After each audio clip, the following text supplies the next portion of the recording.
Hello, hello. Good evening, good morning, good night, whenever, wherever that you may be tuning in.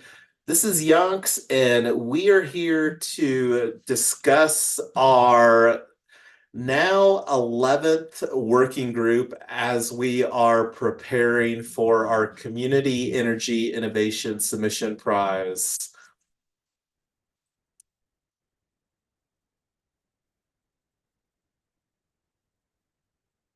So over here, I've got the agenda on Notion. Notion is the tool that we use for organizing all the things. And before we hop into the agenda, I just want to thank you to Tyler, Amy, and Christian, who are also joining with us tonight. And I'm not going to take any time to talk about, because we've got a lot of agenda, literally less than 3 days away. One of the fun things that I like to do is a countdown timer. Let me make this a little bit bigger. This is the submission deadline is 3 o'clock Mountain Time on Friday afternoon. So anyway, getting back over here to Notion. So here's our agenda. And this is one of the things that I will put forward. If somebody really wants to join our team, reach out to me ASAP on social at Yonks. And we've got all the stuff, links around for all the details. So anyway, one of the things that we had a brief conversation about is with this being literally less than 3 days away to our final submission time frame, right now thinking that maybe for sure having a working group on Thursday, and then we can make a decision on if we need to do another working group on Friday to get our final submission. So I already showed the project countdown. Here's the team that we've created for this, and Gigs Go Green, a movement for gig workers. And I'm not going to unpack the mission or any of that. Right now, we're working on finalizing the agenda to check the boxes to have a complete submission here. So one of the things that is important to understand is the submission requirements, and we actually have a link to the rules here embedded. And this is actually something that I'm going to go over here as far as what to submit. And this is in section 4.4. And this is something that I broke down to make it easier over here. Cover page. And these items right here will be made public. And the only ones that will be scored are these two right here. So these are the most important ones. The 3-minute pitch video and the impact plan.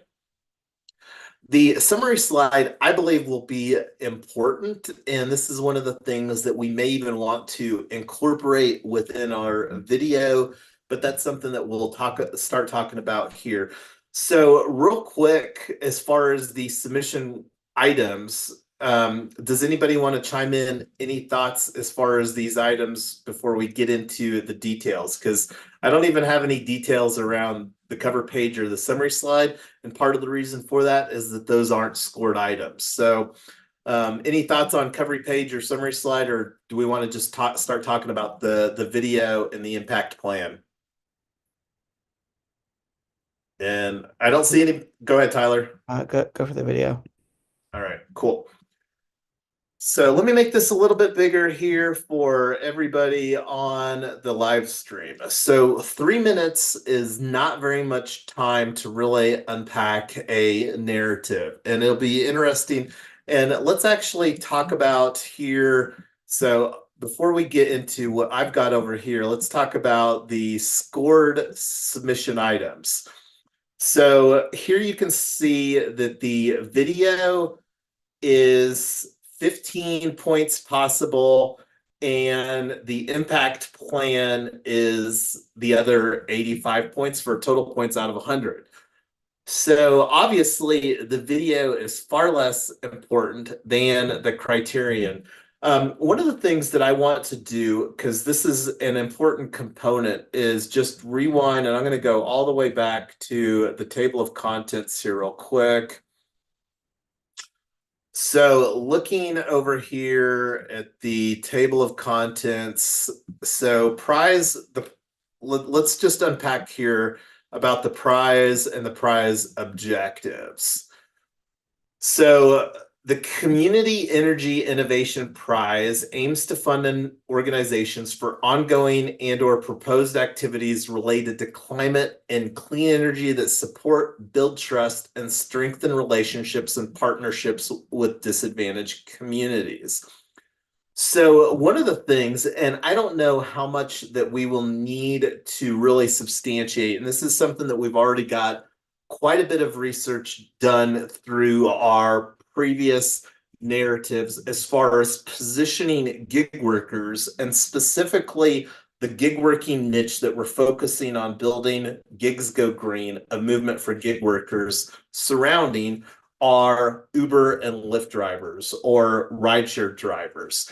And one of the opportunities, and this is something that we talked a little bit about, but anyway, I'll circle back to that. So we've talked a little bit about Justice 40, and this is one of the things that I think will be important to incorporate because I really still like focusing on our go-to-market strategy around 3 pilot communities here in Boulder and Welby and Inglewood. And largely those pilot communities here in Colorado were selected in part because it does stack some of the Justice 40 disadvantaged communities that were identified through the Justice 40 initiative.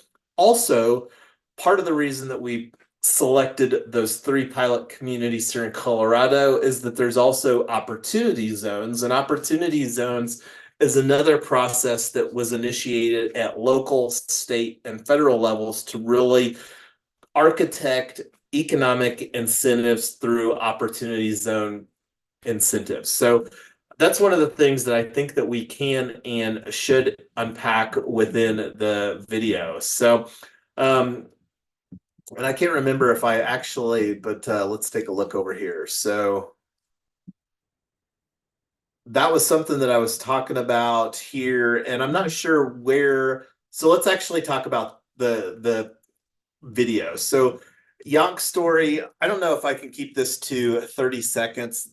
I think that I can. And I'm just putting a kind of just a thought as far as some of these snippets, because one of the things that I really am planning to do is I'm person number 1 of this Gigs Go Green movement, really architecting this for my primary benefit as a gig worker that's participated in this rideshare platform, what do you call it? Platform, just technology platforms. Uber and Lyft are technology platforms since 2016.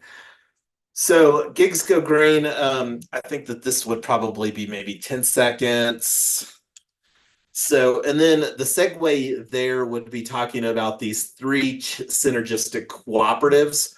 Tesla Black, the most profitable community for gig workers.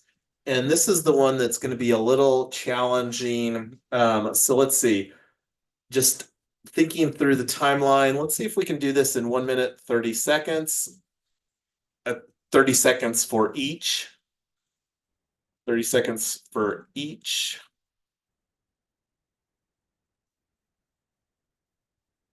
So that would leave us 50 seconds. And then a go-to-market strategy using crowdfunding platforms. So is there anything else besides these 4 high-level things that we need to incorporate within the video? Oh, yes, we were talking about the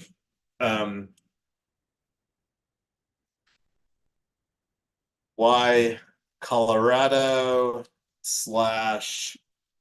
Justice 40 zone communities / opportunity zones. Seconds. I don't know if we can, I think that we can unpack that in 20 seconds. So how's this coming to go ahead, It's Christian? good. I just needed to ask Youngs. Earlier on, you mentioned how This is for communities that have been impacted unequally, or I don't know what the terminology they used. Disadvantaged communities. So Okay. Justice, are you familiar with Justice 40 at all? I'm not. I just want to make sure that um,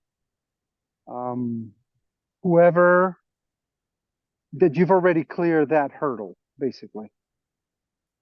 So that will be one of the arts to see when you talk about clearing that hurdle.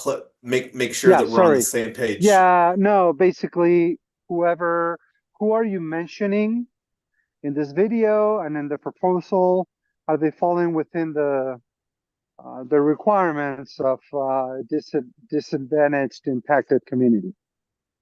So the way that it is, and let me see if I can find this tool for um let's see. I It's can't just basically a yes or no question, and then who are those? Like super quick. Like I'm looking for a 10-second answer.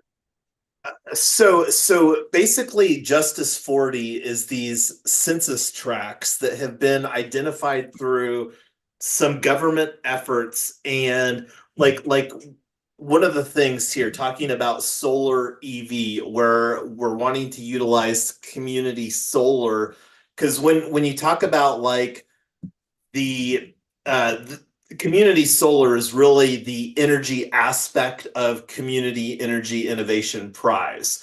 Right. It's that these other are synergistic cooperatives that, like I said, I think create a more compelling narrative because like besides the Justice 40 communities, gig workers are also like especially Uber and Lyft drivers, I think easy to also group as a disadvantaged community. So this is one of the things that will be interesting to see how that we can articulate this within our narrative because like going back to the rules and the scoring, let me go back to the table of contents real And quick. that is precisely at the center of my question. The Uber and Lyft drivers, do they qualify to be part of this community? The requirement is looking for. So I think that we can communicate there, but the other opportunity that we have, because like when you unpack how that we're creating the business model here, like over here with solar EV, community solar and EV charging. So the community solar is where we have to architect meaningful benefits into disadvantaged communities so that we can take advantage of stacking some of these tax incentives. And the more that we can eloquently articulate that within our impact plan, because that's one of the things that we're absolutely going to be deriving. Now, the big question is like, how much energy from this solar EV model will we be able to distribute and transmit from the energy generation source that we're going to be building out through these models to the disadvantaged communities like as a on a subscriber model. So Which that are those that's communities? that's Justice 40 communities. So like when you start like going into the weeds as far as like because there's really two two groups of people that will be consuming the energy that gets generated within solar EV. One Right. is the gig workers that will be plugging in their car and that won't be a transmission component. Ideally, we're going to be generating more energy than what we'll be able to sell directly through EV charging. And that's where we can onboard these disadvantaged community members that live in these Justice 40 zones, these census tracts. And that's where we've identified these three pilot communities. And that's one of the things, like, depending on when we're starting to build out a project under solar EVs. And this is more geared Which are towards those communities in Denver and Colorado, Yonks? So we've got 3 pilot communities for community solar: Okay. Boulder, Welby, and Inglewood. And And the they reason, qualify under the requirements of the proposal? yeah, they're in, not only are they in Justice 40 communities, but they're also in defined opportunity zones, which is Perfect. another Okay. That's another what I needed to ins know. That's perfect. Yeah, that's yeah, good. yeah, So it's yeah. a yes. Okay, cool. Yes. Now the second is the video is going to feature features or intended results. So it's geared to be a pitch video, and one of the goals of creating this video is hopefully this is a video that we can use until we get potentially a more refined pitch video. Right. And that's one of the things, because like whether it makes sense to use this within our crowdfunding campaign, and that's one of the things, like we've got 3 different platforms that we're positioning to spread the movement for Gigs Go Green. Kickstarter, which is a rewards crowdfunding platform to launch our Tesla Black DAO member NFT, and also our Gigs Go Green weekly newsletter. Chainraise, which is our equity crowdfunding platform, and that's to launch our security token offering for the Colorado PBCs. PBC is an acronym for a public benefit corporation. And the way that we're structuring as a cooperative, specifically a limited cooperative association, we may even be able to call it a public benefit cooperative, because it's going to be operating as a cooperative. So it's going to be functionally exactly that. And we'll Right. be utilizing the regulation crowdfunding, and that's to really fulfill our vision for community and community owned and operated infrastructure. And then Right. the So other, my go point ahead. is that the video, because I've been spending my last 2.5 months with somebody creating a couple of videos. Tomorrow there'll be a decision at Washington D.C. to go with the project at a national level, and so you can look at it 2 different ways. One, you're going to take people through a journey of how everything works towards the end of the actual result, or you can go at the very end and just tell people what that result looks like. If you choose option A, you will not have enough minutes to guide people through the whole thing, speaking about the features and how everything connects together and goes together. That's looking under the hood. They don't have the capacity or the attention capability to go through the whole thing. They don't care. What it's the opposite way around is to give them an idea, a solution, a unique value proposition, that it's a clear alternative to the existing solutions that provides something that's better. It's really just to capture attention. If if if it passes that first filter, then there will be a second come around to say, well, that sounds really good, but how the fuck are you going to do that? And that's when you get their attention, but not the other way around, if that makes sense. Option A, you won't have enough minutes. Option B, you can keep it within the 1 minute, because you're not talking about how you're doing it. You're actually telling people what they're going through, what their current situation is, how they've hit a glass ceiling that is no good, but with your solution, they'll be able to thrive because they will get to X, Y, and Z benefits. That doesn't really take all that much unless you start packing down stuff, and then you will run out of time on the video. That's basically the concept. I don't know if that makes sense. No, absolutely makes sense, and that's the biggest challenge here as far as with the 3-minute pitch video. And this is, of course, a pitch video geared towards whomever is going to be the judges that are going to be, and this is a Department of Energy, US government, American made challenge. So this is something that we've got a little bit of experience as far as some of our submissions, and I'm not really fully aware as far as how that the judging panel for this particular one, this Community Energy Innovation Prize, this is the first time that this particular HeroX has been submitted. Like the other HeroX American Made Challenge that we submitted the solar EV narrative around earlier this year, or in I think September of 2023. That was the 7th solar prize round that had been submitted. And like, just to put things into perspective, Amy, myself, and Tyler submitted in solar prize round 5 back in 2021. So that's one of the things that from all indications, as far as looking at the prize in the background, this is really geared, and you can kind of see that within the table of contents, leaning heavily towards disadvantaged communities. And the way that I understand all the research that I've done around the economic incentives for the Inflation Reduction Act, which is literally hundreds of billions of dollars from 2022 to 2032, and then it starts tapering off.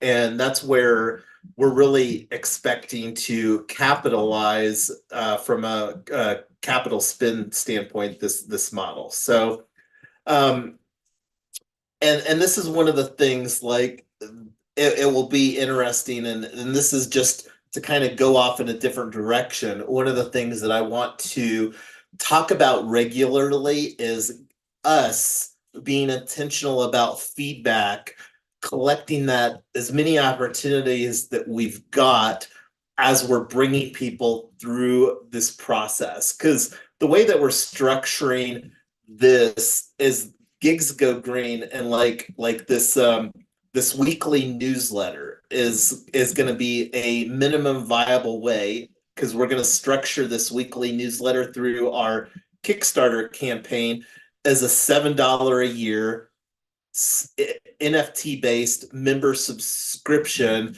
And the goal is to create such a low barrier of entry, because at the end of the day, $7, whatever that is, you don't have to provide a lot of value for people to feel, hey, $7, this sounds like a cool project, and I'd kind of like to see, because the goal with Kickstarter is to really like tap into the 20 plus million users. And from what I understand, the statistics, 6 or 7 million of those users on Kickstarter have actually backed a project. I've personally done a Kickstarter campaign.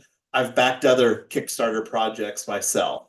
So, and that's one of the things that we've got, like, going back to our submission requirements in this narrative, this impact plan.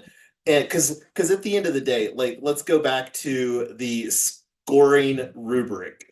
And I'm going to jump here to the section 4.4. What to submit, and then going down to the scoring.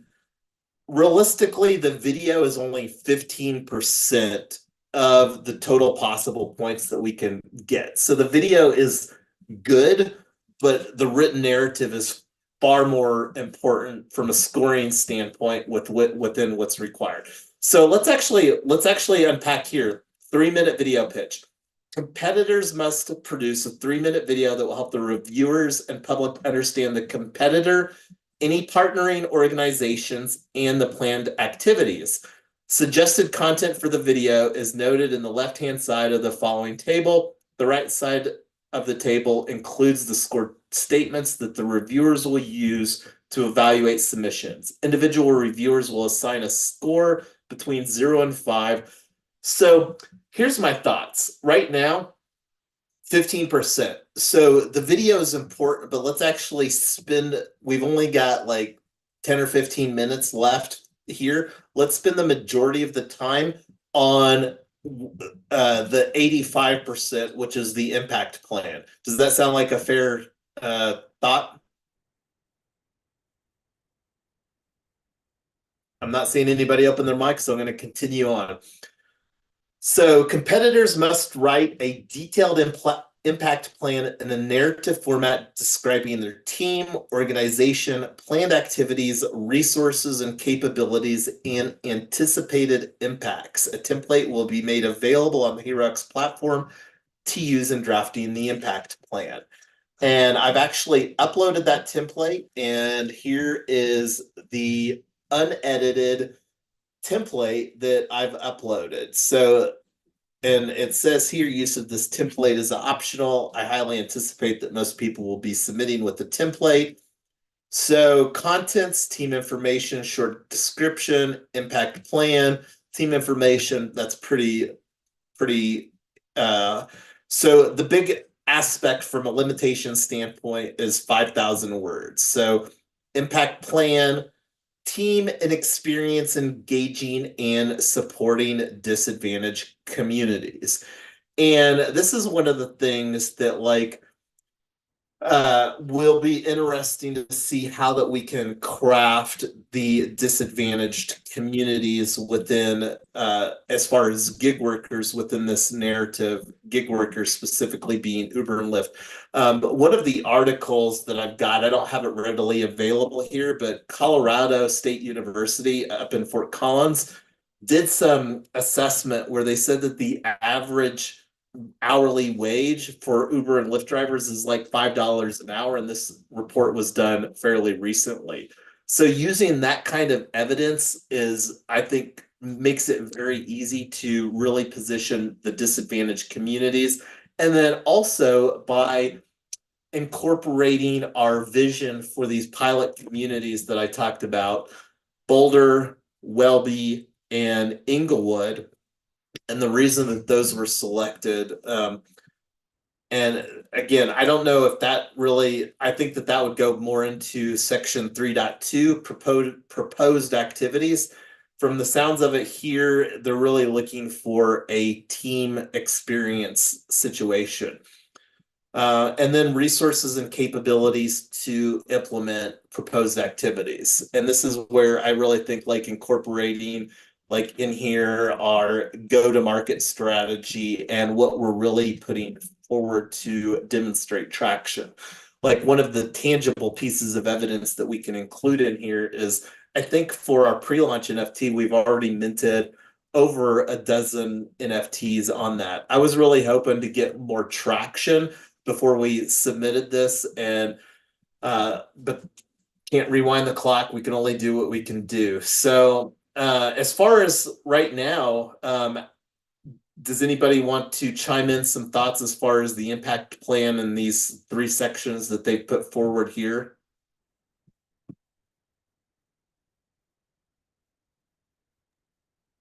I can.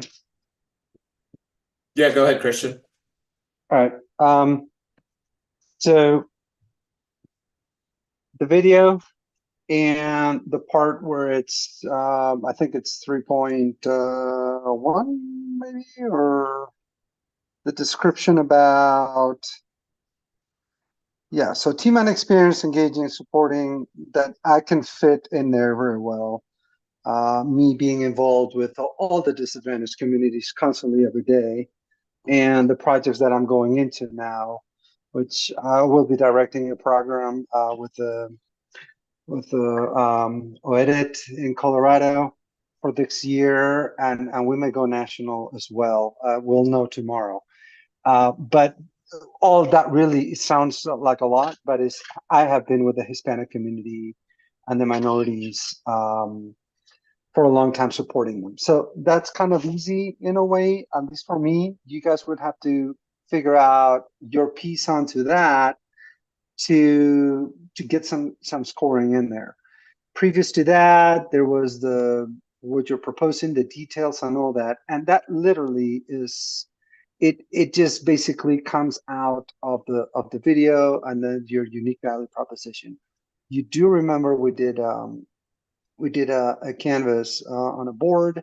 All the parts are there, what the current situation is, what the alternatives are, and what you're offering.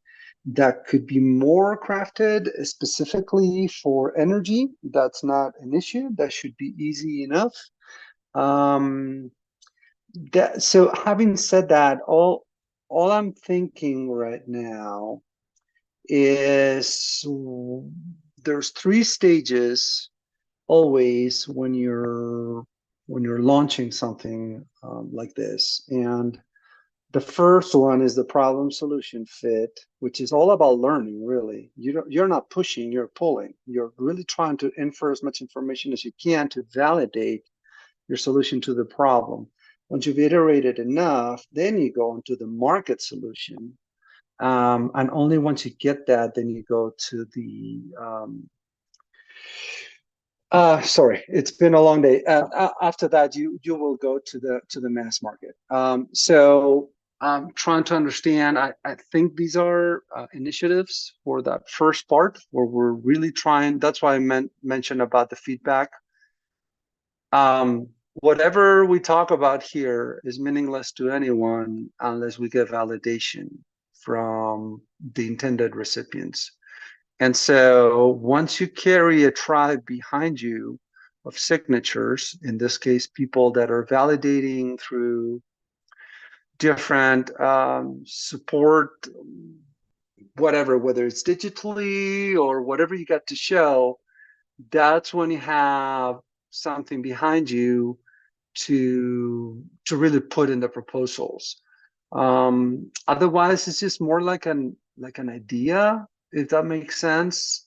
And yeah, you could be talking. That's good to talk to visionaries, but I really don't know. I haven't looked at the proposal, and this will be the last thing. If they're looking for a vision, or they're looking for something that's a little more further down the road and it's a little more elaborated and that has been more you kind of it has gotten more traction and more proven down the road. I don't know if that makes sense.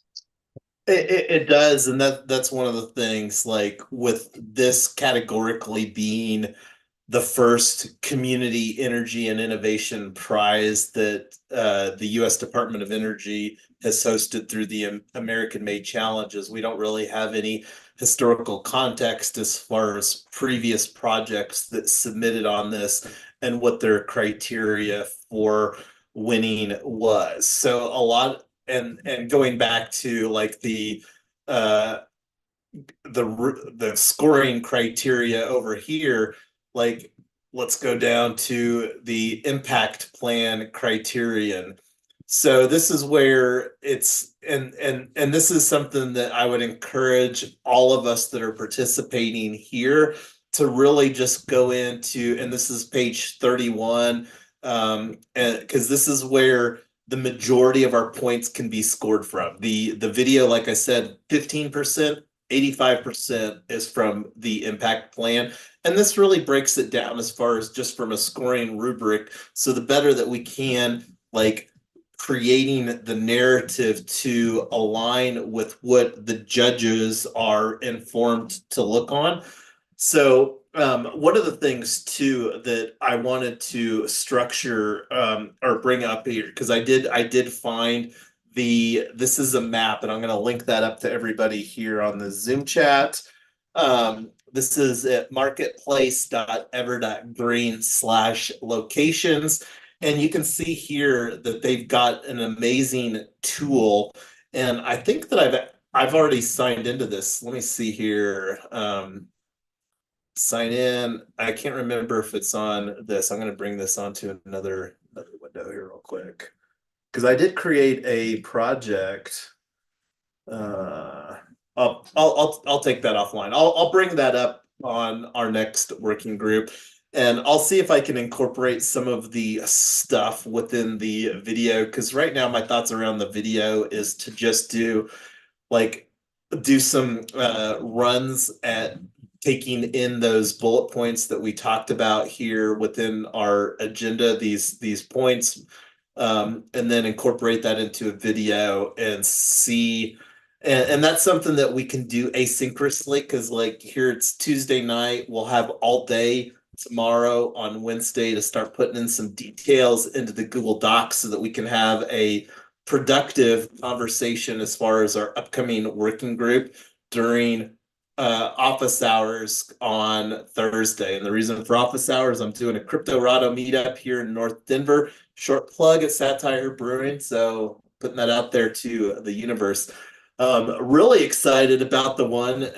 Got to go there right now. Is that we've got I think over 200 RSVPs for the meetup here in North Denver at Satire Brewing on February 29th, leap day of leap year 2024, which is when ETH Denver is underway. So looking at the time here, this is when I normally like to do some ensuring that the decisions and the next actions have really been captured for our meetup. So the big next action that I have is to do a video and get that so that we can start collaborating on that. And then all of us can work concurrently on the impact plan. And I'll send out a collaboration email to the Google Docs that we've already been looking at here, which is basically the template that the HeroX team has provided for refining our narrative for submitting our team submissions. So anyway, I've been talking here quite a bit. I'm going to go on mute to see if besides the video and us starting to collaborate, and while I go on mute, I'm going to go ahead and start creating the Let Us Meet so that we can get our working group for Thursday dialed in. And then we'll decide on if we're going to have a working group on Friday before we submit the final entry for Community Energy Innovation Prize. Are we doing this in a Google Doc or are we? Where are we doing? Yeah, no, this is absolutely in a Google Doc, and I'll share the copy of the link. Here's the link to the Google Doc, and this is the same team permissions for anybody that's contributed here to Gigs Go Green. And I'll make sure that I've got you on that as well, Christian. I know the three of us besides Christian absolutely are. But yeah, I imported the template that HeroX provided on this American Made Challenge and imported it in here to Google Docs that we should have editor privileges on. I know that I'm logged in personally. That ETH Denver happy hour is up to 232 people. I think that's really funny. It is really funny, and need to catch up with Todd and Stacy tomorrow as far as like just as a heads up and take that into consideration, because there's a lot different a scope of event and you have 100+ people register, because I know that a good portion of those won't show up, especially just due to the logistics of this being North Denver, and ETH Denver is not being held geographically in North Denver, so there is some geography, but there's what 20 to 40,000 people coming to Denver globally. Yeah, the ETH Denver is 25,000 tickets, and I don't know if they actually oversubscribe it because they assume that not everybody's going to show up for a free ticket, but it's pretty crazy. Last year I was doing registration and I probably checked people in from like 25 or 30 countries. It was pretty nuts. I was whining that I had to wake up like an hour earlier than I normally do. And meanwhile, I'm talking to some guy from Australia who had to take like 3 flights and he was connecting like in multiple continents and whatever. And I was like, oh yeah, I guess that you worked a little harder to get here than I did. So it's fine. Well, and that just amplifies how amazing that we have it here with our geographic proximity for all the stuff that's going on from a technology standpoint. And I've had a very successful career, made $1 million+ doing information technology IT here in Colorado.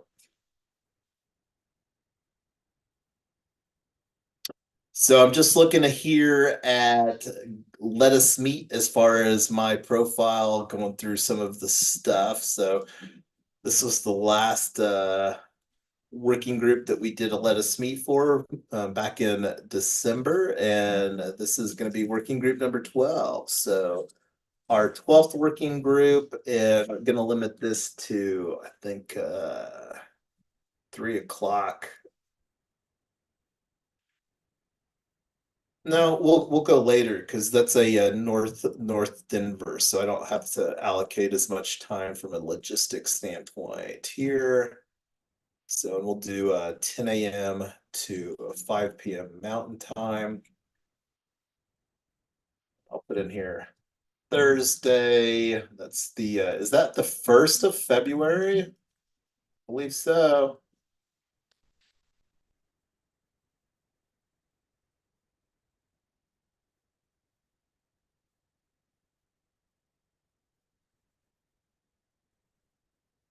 All right, throwing in a link to that Let Us Meet in the Zoom here and putting it in our agenda and meeting notes. So I'm going to go ahead and add my availability here real quick.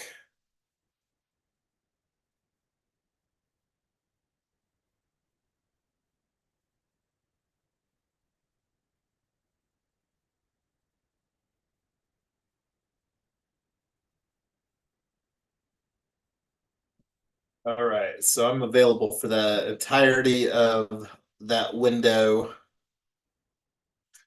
All right, so we got that Let Us Meet created there.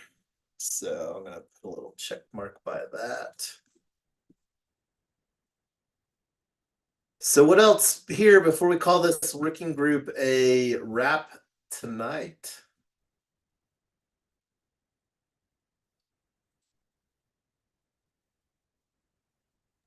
I have a question.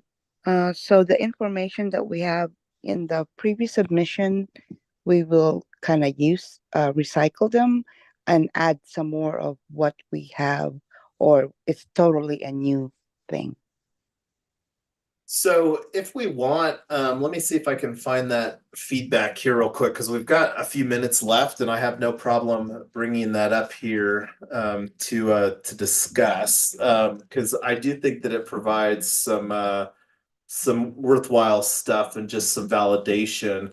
It really sounded like that they wanted more details, but that's one of the things that I don't know if we can really unpack as far as what we submitted because this was when we submitted in September and then we submitted again for um, Community Power Accelerator round 2, and that was early October. And then that was still under the solar EV narrative and the gigs go green narrative. And this is one of the things because like one of the things that's worthwhile is Tyler and myself have experience submitting a regulation crowdfunding offering for a vehicle mobility play. Think of the granddaddy to the Tesla Black idea. And I'm not even going to attempt to unpack all of that right now, but we went through a lot of cycles to bring a regulation crowdfunding offering through, and that's one of the things that we've had conversations already with our regulation crowdfunding platform that we're going to do our security token offering as far as getting our Form C, which is the required paperwork that we have to file with the SEC to bring our offering live. So let's see here. Pop this out.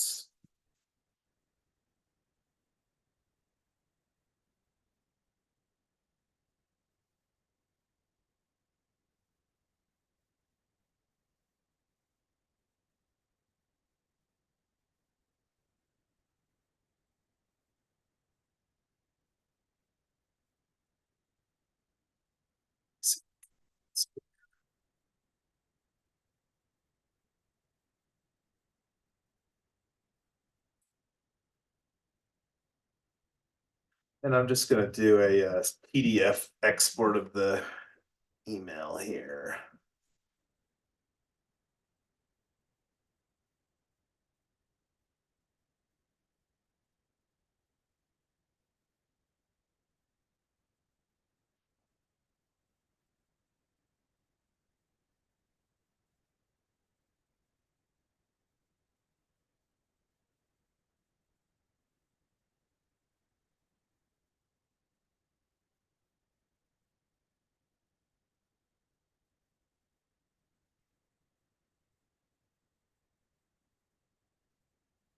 Okay, so here is the feedback that we got. So this is from the solar EV, and this is for our solar prize round 7, which I believe that we submitted that in September, late September of 2023.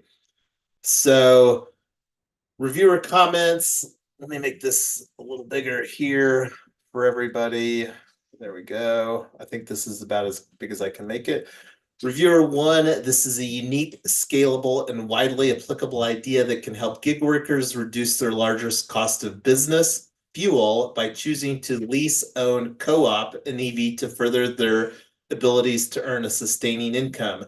These new and inventive shared asset or limited ownership models allow gig workers to rebudget their resources to things that matter most, such as paying for an education or a home. The presence and access to this type of infrastructure can enable more solar and energy storage adopters for wider aspects of their lives. Reviewer 2, this submission supports a thoughtful and unsolved problem space in EV adoption. This particular submission did not get deep enough into technical approach or understanding of the risks to review it as a well-considered approach. There were some light data points, but the idea would benefit from a bit more research and insight on current challenges to fast charger deployment. Once chargers are deployed, the software and co-op solution might be more deployable. The components are there for a software and business model approach, supported by some of the incentives noted in the submission. However, the substance and early proof of concepts were not yet clear. Reviewer 3, I like the idea, but they need to think through it more and present more detailed plans. It is not clear how the co-op approach works and how it will be put into practice. As EV usage expands, maybe this model could be a subscription to anyone with the EV. Reviewer 4, great idea. I'm not an expert in blockchain, therefore I do not know how easy it is to get these token offerings out and how effective they are. Reviewer 5, this is interesting concept and population to help, but it's still unclear to me how many gig workers, especially those of color, will be able to use the reduced price EV charging. How many have EVs? Just some more demographic data statistics on the gig worker population in Denver specifically. So Can go ahead. you email that to me if you don't mind, so I can study what they are really looking for, if that's okay? Absolutely, Amy. And what I'll do is I'll just upload that into a document that we can share, because already have the action item to circulate our impact plan, the narrative that we have to finalize for our HeroX submission. So I'll put that as an action item here on the agenda. Upload feedback from HeroX Solar Prize Round 7. And I'll put a note. This was submission for solar EV narrative. And this is one of the things that I really believe evolved. And I think that we had a pretty solid submission around that, but we didn't really talk about like the evolution of the business model, because the big and again, that's one of the things that I'll create some links so that people can unpack that however that they want to go down, because probably and like that's one of the things that this a lot has happened since September of 2023, as Tyler can attest to. Remember, Jason, I think we talked about, I asked you if we're going to create an app for that.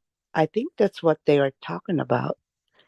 Not that we have anything done, but if we can bring it up or mention it or however, but I'll study that evaluation that they did. Yeah, and not only the valuation that they gave, but it'd probably be worthwhile to really take a look at what we submitted, because this is where, as you could see from the reviewers' details there, the reviewers, the judges on Solar Price Round 7 were really hoping to see more details, and that's one of the things that I think that we can absolutely provide. The cap on the narrative is 5,000 words. So but we're already 4 minutes past. Christian had to bounce, but we've got the Let Us Meet scheduled or out there for people to have their availability, and we can absolutely provide some more detail for the submission. And this is one of the things that there's a lot more to add detail here, because this is 3 synergistic cooperatives, and I don't think that we really brought light to that, and I don't think that we had a communicated or a documented go-to-market strategy that is as well refined. We just had some pretty simple bullet points from what I remember, but this is one of the things that we can, again, review what we submitted on those previous submissions, and just work on refining that here between now and Friday afternoon.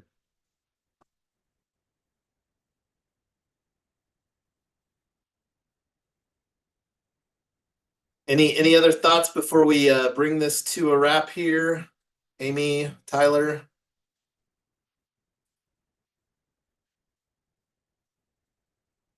No, I think it's good. So yeah, thanks everybody. Have a great night. Yes. Go don't ahead, Amy. Don't forget me tomorrow to change my HeroX. Yeah, well, just drop me a line. I've got I think a decent amount of availability tomorrow, but we'll catch up on that.